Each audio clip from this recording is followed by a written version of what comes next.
Hello, I'm Kurt Jacobs, and today I will be interviewing Jesse Dombroviak, one of the founding members of a new fraternity on our campus, Pi Kappa Phi. Thanks for meeting with me, Jesse, tonight. For sure. Now, for starters, can you just tell me a little bit about yourself? Like, why did you come to OU? What year are you? And what's your major? I'm a senior biology student at the main campus, Athens, Ohio. I have applied to dental school recently over the summer. Oh, that's great. Yeah, so that's kind of cool. Why did I come to OU? Because I love the campus, and you know, I knew a lot of friends coming. And I live up in Lakewood, Ohio, which is like right by the lake in Cleveland. Oh, to the west. I'm familiar. Yeah. Oh, nice. Okay. So you're going to school to be a dentist? Yeah, that's the plan. But, you know, in the meantime, I needed a nice resume builder, and that's why I have chosen to become a founding father of Pi Kappa Phi. Okay. Can you tell me a little bit about your fraternity, some of your key points? Yeah.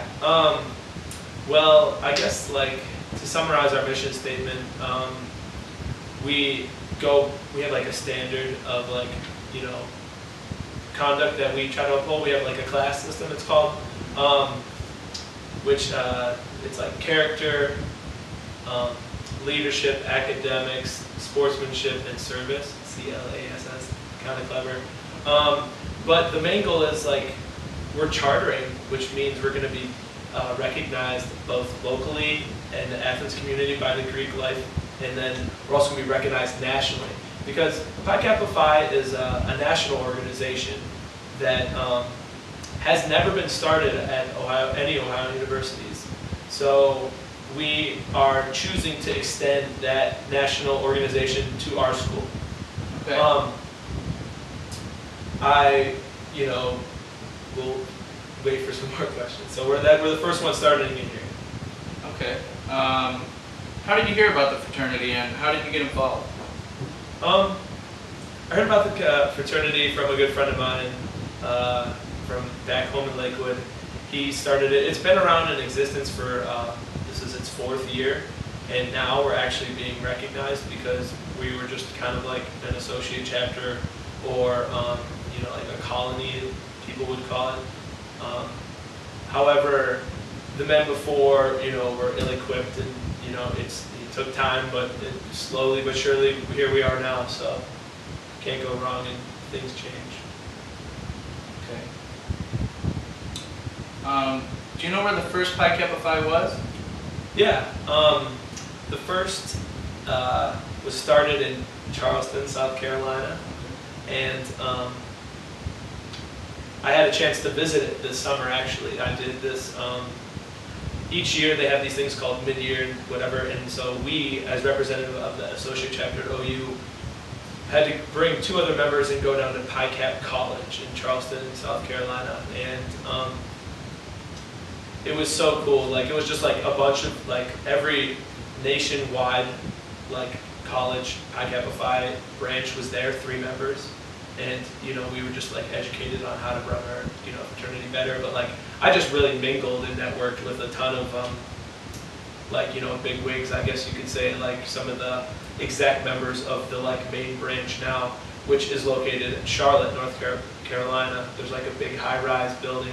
But we actually got to see the first Alpha chapter at House at Charleston, and there's, like, it's just very, it's right by the College of Charleston, and it's, like, very, very rich. It's nice.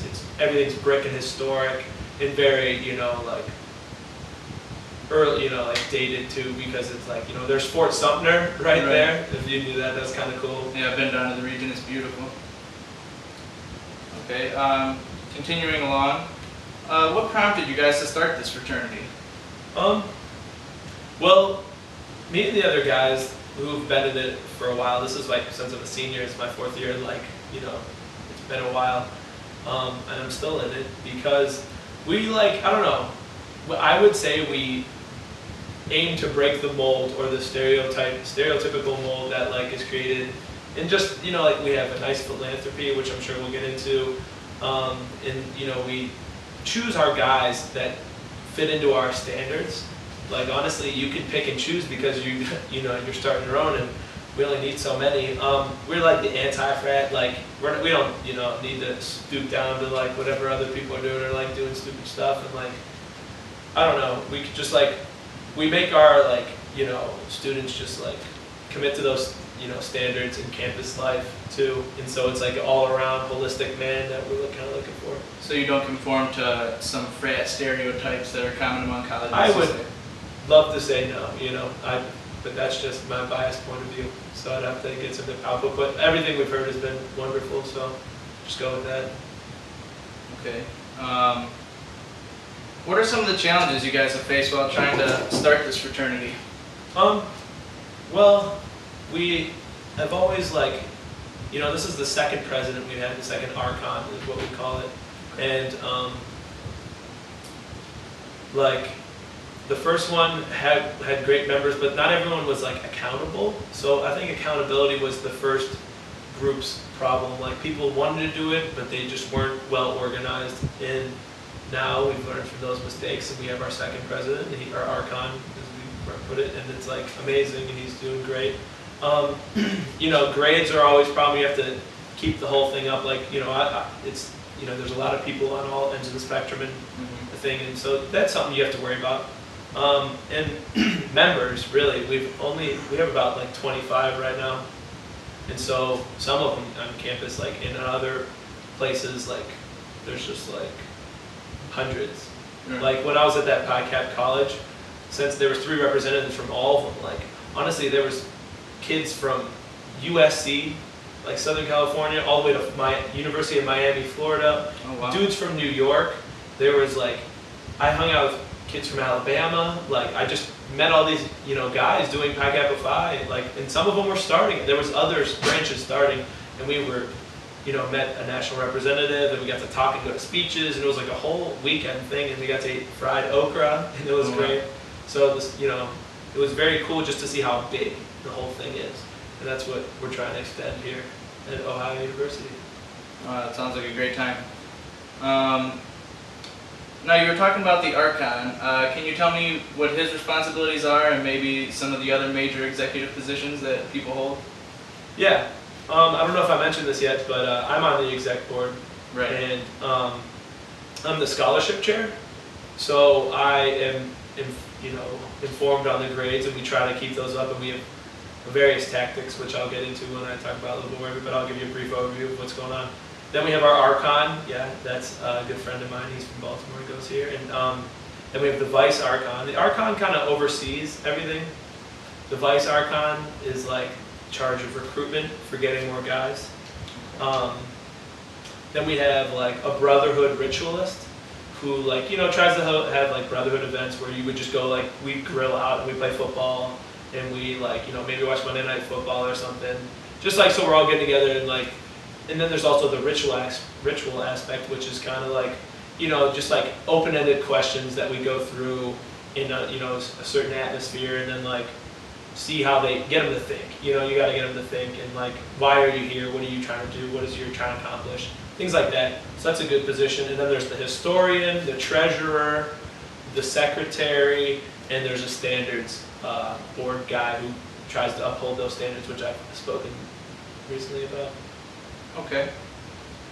Now earlier you said that you guys have 25 members, is that correct? Yeah. How much bigger are you expecting to get within this year, and then within future years, possibly 5-10 years down the line? I'd love to hear about a huge future for what I'm trying to start finding Feather, but we have about 25, like I said, and then we have that chartering date of November 14th. So that's really huge for us, which is only in a month and a week from now, and it's huge. So we're aiming to gain about 13. We have 13 members we're gaining right now, but we'll have probably 20, as many as we want. And then down the road, hopefully, we actually looked into a house recently, and so our national representatives are checking out and discussing, I don't know, the logistics. but so it's cool. We have a progressive plan to get a house which can hold like a ton of people. And, you know, I'd say maximum of 70. Okay. 70 would be like manageable but not crazy. And like, you know, obviously not all the members live in the house. So like, you know, if you're a freshman and sophomore, you live in there, and then junior, senior. But since we don't have a house, everyone who is in our fraternity is a house, potentially, because we can all share. Okay. It's very nice. That's an advantage. All right, and I'm gonna have to hold up here. We gotta stop and prepare for part 2.